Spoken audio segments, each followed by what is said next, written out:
Ce journal vous est offert par le FPI, Fonds des promotions de l'industrie, votre partenaire privilégié pour la réussite de vos projets.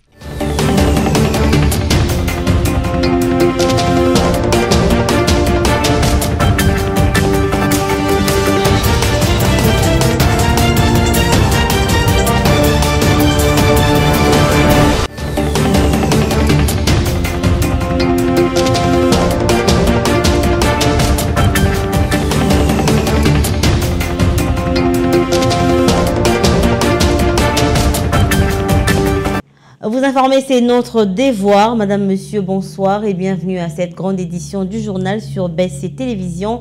Voici sans plus tarder les sommaires. Désormais, ce qui touche le Congo-Kinshasa touche le Burundi et vice-versa. Décision prise par les deux chefs d'État étant donné que les deux pays ont un ennemi en commun. Deux soldats sud-africains ont perdu la vie après un autre bombardement qu'a subi la ville de Goma le mercredi dernier et le gouvernement a exprimé son indignation quant à ce. Désormais, la Grèce devient le premier pays chrétien orthodoxe à autoriser le mariage et l'adoption des enfants pour les couples homosexuels. Voilà tout pour le sommaire. Encore une fois, bonsoir et bienvenue si vous nous rejoignez. Face à la menace récurrente de l'hégémoniste Paul Kagame, Félix Tshisekedi et Évariste Ndayishimiye, les deux chefs d'État ont multiplié les visites réciproques. Ils entretiennent des relations personnelles qui ont permis des accords bilatéraux au-delà du cadre formel défini par la communauté économique des pays des Grands Lacs. Ils ont décidé de faire front commun désormais. Et ce qui touche le Congo-Kinshasa touche également le Burundi et vice-versa. Suivez ce récit de Roger Matadi. Paul Kagame, le tyran rwandais, passe son temps à déstabiliser ses voisins. Au Congo-Kinshasa, il appuie les terroristes du M23, tandis qu'au Burundi, il souffle sur les braises. Bujumbura certifie que le régime rwandais soutient les rebelles du groupe Red Tabara, résistance pour un état de droit au Burundi, qui avait lancé une attaque meurtrière le 22 décembre 2023, près de la frontière avec la République démocratique du Congo, tuant 20 personnes, dont des femmes et des enfants. Depuis Kinshasa, Félix Tshisekedi et Évariste Ndayishimiye ont à nouveau renforcé leurs liens d'amitié et de coopération militaire. Les deux chefs d'État sont déstabilisés par un voisin incorrigible. Les deux nations ont pris la décision que désormais, ce qui touche les Congo-Kinshasa touche les Burundi. Et vice-versa. Une solide réplique concoctée au régime de Kigali qui pense mettre le chaos autour de lui et que seul son pays soit considéré par le monde entier comme le seul îlot de stabilité dans la région. La démarche d'Ndayishimiye est toujours applaudie de deux mains par les autres pays du continent, lésés par les caractères gangstéristes de Kagame dans la région des Grands Lacs. Cette coalition pourra faire mal à Kigali, dont le soutien au mouvement déstabilisateur dans la région est devenu une obsession. En réaction au sujet des consultations annoncées hier par l'informateur Augustin Kabouya, le parti politique UDPS Kibasa a, par le biais de l'un de ses membres, Dieu merci Limeme, affirmé leur position et leur appartenance au chef de l'État, tout en demandant à l'opposition de rendre la tâche facile à l'informateur. Il a été joint au téléphone de Roger Matadi. Pour nous, au sein de l'UDPS Kibasa, ces consultations qui vont débuter est un motif de satisfaction. Nous sommes dans la famille du chef de l'État. Nous avons battu campagne avec lui, nous l'avons accompagné, nous l'avons soutenu. Et lors de ces consultations, tout ce que nous allons faire, c'est d'affirmer encore une fois notre position, c'est d'affirmer encore notre appartenance à la majorité parlementaire qui est dans la famille du chef de l'État, dans la famille politique du chef de l'État. Donc c'est quelque chose dont nous attendons impatiemment et surtout les invitations qui seront bientôt lancées par l'informateur. Pour l'opposition, je pense qu'on ne peut pas faire partir de l'opposition parlementaire et refuser de jouer les jeux démocratiques. Ça, c'est un jeu démocratique et constitutionnelle. Je pense qu'ils vont devoir faciliter la tâche à l'informateur pour que les choses puissent aller très vite et que la République puisse avoir un gouvernement assez rapidement. Les chantiers énormes, nous devons avancer et je pense que l'opposition va faciliter la tâche, va aider la République à pouvoir avancer assez rapidement parce qu'ils sont en opposition parlementaire. Ils doivent se soumettre à cet exercice, à ces jeux démocratiques. Et pendant ce temps, la ministre du Genre, Famille et Enfants, Mireille Massango, a procédé au lancement des activités du mois de la femme pour cette année, hier, le 15 février, au Salon Rouge de l'Hôtel du Gouvernement. Pour 2024, le thème retenu au niveau international est investir dans la femme, accélérer le rythme, et le thème national est accroître les ressources nécessaires en faveur des femmes et des filles dans la paix pour un Congo paritaire. Yves Maëli. Sous les thèmes internationaux, investir dans la femme, accélérer les rythmes, et en national avec comme thème croître les ressources nécessaires en faveur de femmes et des filles dans la paix pour un Congo paritaire, que le ministre du Genre, Famille et Enfants, Mireille Massango Bibimoloko, a lancé les activités du mois de la femme année 2024 au Salon Rouge de l'immeuble du gouvernement à Kinshasa. Pour la patronne du genre, les activités du mois de la femme de cette année est spéciale vu les tueries et viols que subissent les femmes dans l'est de la République démocratique du Congo, qui justifie le pourquoi du lancement en 15 jours d'avance qui sera prolongé jusqu'au 15 avril prochain. Mireille Massango a demandé aux femmes de l'Est à ne pas se sentir seules. Elle a appelé la communauté internationale d'écouter le pleur de la femme congolaise. Mais nous avons constaté, contrairement aux autres États, les femmes dans leur pays, ils sont à l'aise. Mais nous, ici au Congo, nous ne sommes pas tranquilles. Il y a nos sœurs de l'Est qu'on tue, qu'on viole, qu'on dépouille de leurs biens. Et comment est-ce que nous pouvons être en joie? Non, ce n'est pas la joie. Ici, nous sommes touchés. Ça s'est passé, le même événement s'est passé en 2008. Et ça vient de se répéter en 2024. Nous ne pouvons pas laisser notre souverain, notre commandant suprême seul au champ de bataille, puisque là on tue et on viole. Nous ne pouvons pas les laisser seuls. Et nous avons décidé que ça sera partout, dans les 26 provinces, dans les 24, puisque les deux sont touchés, dans les 24 provinces, nous allons montrer notre détermination. En tant que femmes, nous ne sommes pas en joie. Plusieurs personnalités ont pris part à ces lancements, notamment la vice-ministre des Transports, la secrétaire générale du JAR, le membre des organisations de la société civile et plusieurs autres femmes de diverses structures. Après ces lancements, la patronne du genre s'est rendue auprès du service des collectes des dons pour faire ce geste d'humanisme en faveur des compatriotes de l'Est. Je vous disais au sommaire que ce n'est pas une rumeur, mais plutôt une vraie information. 2 militaires sud-africains ont été tués lors d'un bombardement à Goma, au Nord Kivu, le mercredi dernier. Une triste nouvelle qui n'a pas laissé indifférent le gouvernement congolais qui a dénoncé ce énième bombardement avant de présenter ses condoléances au gouvernement sud-africain. Genatika. L'Afrique du Sud a renforcé sa présence militaire en République démocratique du Congo en déployant plus ou moins 3000 membres de forces de défense nationale sud-africaines, SANDF, dans l'objectif de participer à la mission de la communauté de développement de l'Afrique australe, SADC, en RDC, pour lutter contre le groupe armé illégaux dans l'est du pays. Un geste jugé très encourageant par le gouvernement congolais. Pas plus tard qu'avant-hier, mercredi 14 février 2024, une bombe a été larguée contre la base de ces militaires, tuant 2 militaires sud-africains et blessant 3 autres militaires. Le gouvernement congolais, touché par cette mauvaise nouvelle, a condamné à travers un communiqué ces énièmes bombardements et présente à cet effet ses sincères condoléances au gouvernement sud-africain et à la mission de la SADC en RDC. Le gouvernement congolais salue en outre l'engagement sans équivoque de pays membres de la SADC qui, appuie ces efforts visant à restaurer la paix, la sécurité, l'autorité de l'État et la stabilité dans l'est du pays.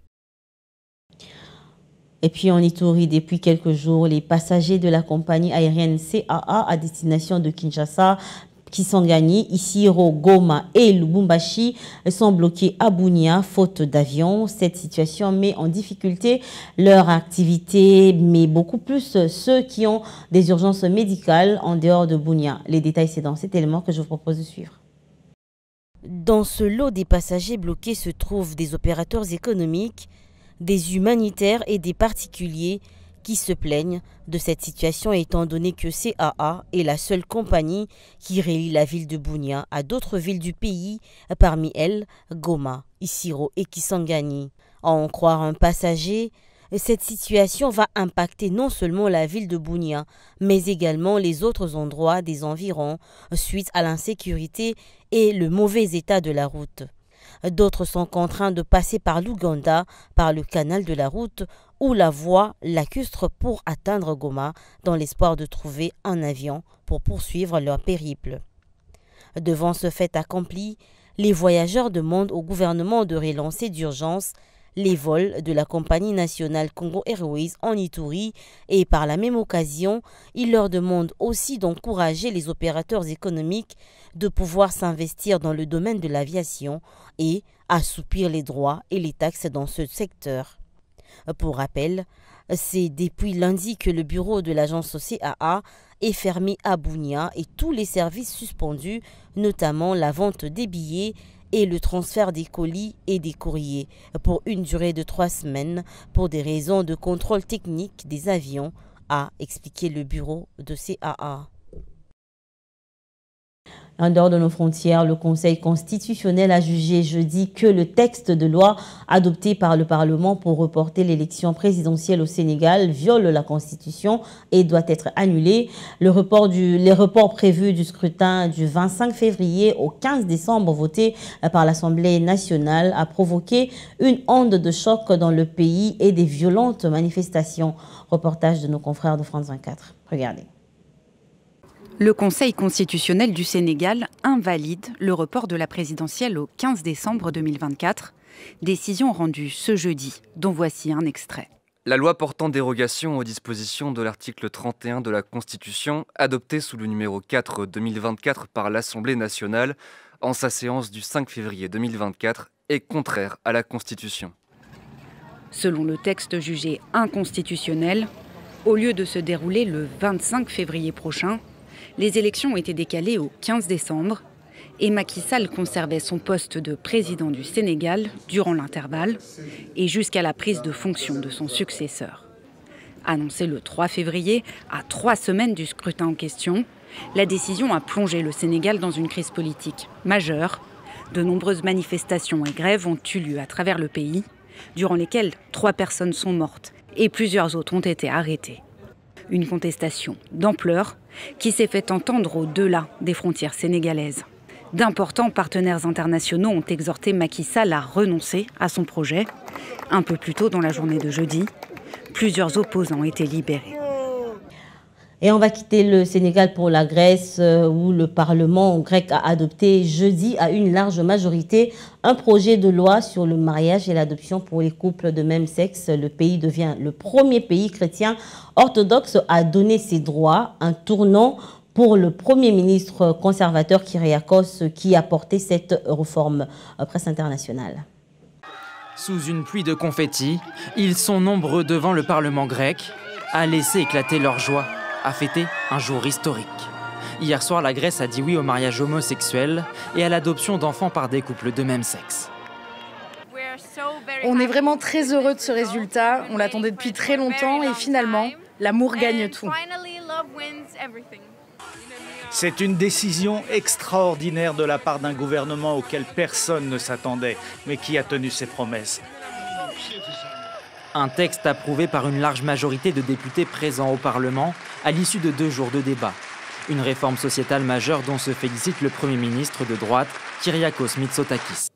Aujourd'hui est un jour de joie parce qu'à partir de demain, une autre barrière entre nous sera supprimée pour créer un pont de coexistence dans un État libre avec des citoyens libres. Avec ce vote, la Grèce devient le 37e pays dans le monde, le 17e pays de l'Union européenne et le premier pays chrétien orthodoxe à légaliser l'adoption pour des parents de même sexe. La goyave est l'un des fruits riches en vitamine C. Elle est une bonne source des protéines végétales essentielles au développement et à l'entretien de la masse musculaire et permet surtout de lutter contre les taux de cholestérol. Ce récit de Junette Fika nous en dit plus. Suivez. Composée d'eau à plus de 83%, la goyave a de vertus hydratantes. La goyave est une source de protéines végétales très essentielle au développement et à l'entretien de la masse musculaire. De plus, la goyave est une excellente source de fibres alimentaires indispensables au fonctionnement digestif et au bien-être intestinal. Une chose à souligner, ces fruits apportent de bonnes quantités de vitamine C. La goyave contient donc autant d'éléments qui garantissent le fonctionnement optimal du corps humain. Très utilisé dans la médecine traditionnelle, les feuilles du goyavier auraient des propriétés astringentes et antidiarrhée. La chair du goyave, écrasée et utilisée depuis des centaines d'années pour faire de soins hydratants pour le corps humain en général et surtout pour les visages. Avec son goût mi-chemin entre la pêche et la fraise, la goyave est un fruit exotique qui mérite toute sa place dans l'alimentation. Et en sport, une page se tourne au Paris Saint-Germain. L'attaquant de l'équipe de France, Kylian Mbappé, a annoncé son départ du PSG à son président Nasser Al-Khelaifi. À l'issue de la saison en cours, il est libre de s'engager où il veut depuis le mois de janvier. Plus de détails dans ce récit de Roger Matadi. Les feuilletons est enfin terminé. Après des longs mois d'incertitude, Kylian Mbappé a annoncé aux dirigeants du Paris Saint-Germain qu'il avait décidé de quitter le club cet été. L'attaquant a communiqué sa décision au centre d'entraînement de Poissy. Le joueur aurait souhaité annoncer la nouvelle plus tôt à son président, mais celui-ci n'était pas disponible avant. Le champion du monde 2018 n'a pas annoncé des destinations futures à Paris. Plusieurs clubs sont sur les rangs. Les détails du départ de Kylian Mbappé restent à affiner. Certaines sources évoquent encore une chance infime de voir les Français accepter une solution pour que les Paris Saint-Germain puissent se retrouver financièrement. Les Real Madrid est les grands favoris pour accueillir gratuitement les joueurs de 25 ans cet été. Ce n'est en secret pour personne. Kylian Mbappé a toujours voulu porter la mythique tunique blanche. Son rêve devrait enfin devenir réalité. Mais avant cela, il devra conclure de la meilleure des manières son aventure parisienne avec un potentiel triplé, Ligue 1, Ligue des Champions et Coupe de France. Au total, Kylian Mbappé a joué 290 matchs, marqué 243 buts et a dressé 93 passes décisives avec le Paris Saint-Germain depuis son arrivée en 2017 en provenance de l'AS Monaco. Il est le meilleur buteur de l'histoire du club Paris Saint-Germain. Et en rapport avec le départ de Kylian Mbappé de Paris Saint-Germain, prenons à présent la réaction du journaliste et analyste sportif Randy Ngwala qui pense que ce départ de Kylian Mbappé, c'est une trahison pour son club PSG qui lui a valu plus haut ces dernières années. Il est au téléphone de Roger Matadi. Kylian Mbappé a bel et bien évolué au sein du club parisien depuis fort longtemps. Mais dis-moi son apport. Moi, je pense que son apport pourrait être définitif lors de la Ligue des Champions 2020 face au Bayern, parce que Kylian Mbappé avait tous les caviars servis par Neymar, mais sauf qu'il n'avait pas assez répondu présent lors de cette rencontre. Et je crois que c'est à partir de là déjà que Mbappé a vite compris qu'il faudrait quand même quitter le navire avant que la chose vous quitte. Hein. Mais sauf que l'arrivée de Lionel Messi il y a 2 ans a quand même changé les choses. Mais Mbappé voulait avoir des très bons joueurs à côté de lui. Il a quand même eu ce joueur-là.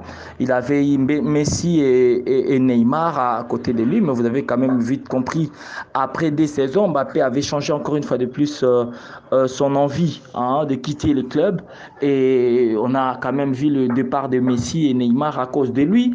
Et aujourd'hui, vu qu'il était revendiqué au sein du Real Madrid à l'époque, mais je crois que peut-être si on pouvait être clair actuellement, le Real de Madrid n'en veut vraiment pas de Kylian Mbappé, vu son âge, avec une Coupe du Monde qu'il avait fait quand même assez de très haut niveau, mais le Paris Saint-Germain ne se hisse plus au dernier carré. Mais je crois que son départ à la fin de la saison peut faire l'affaire pour lui, parce que il ne va même pas donner un seul rang à Paris Saint-Germain, vu qu'il n'a pas voulu renouveler, et chose que Nasser El-Khelaifi voulait à tout prix de lui.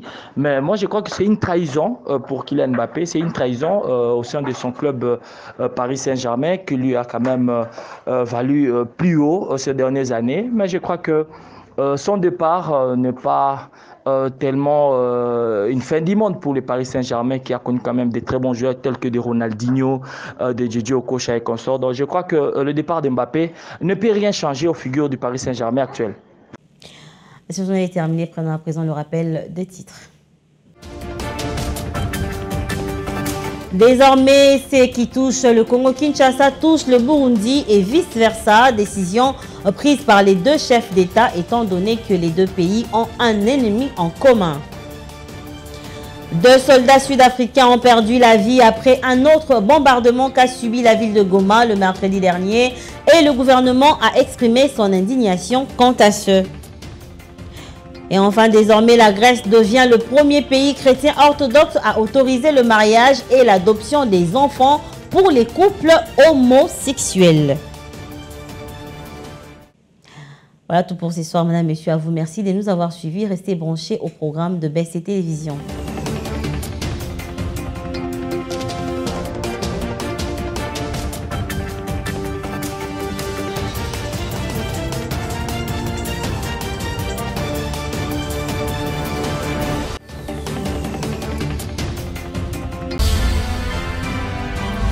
Ce journal vous a été offert par le FPI, Fonds des promotions de l'industrie, votre partenaire privilégié pour la réussite de vos projets.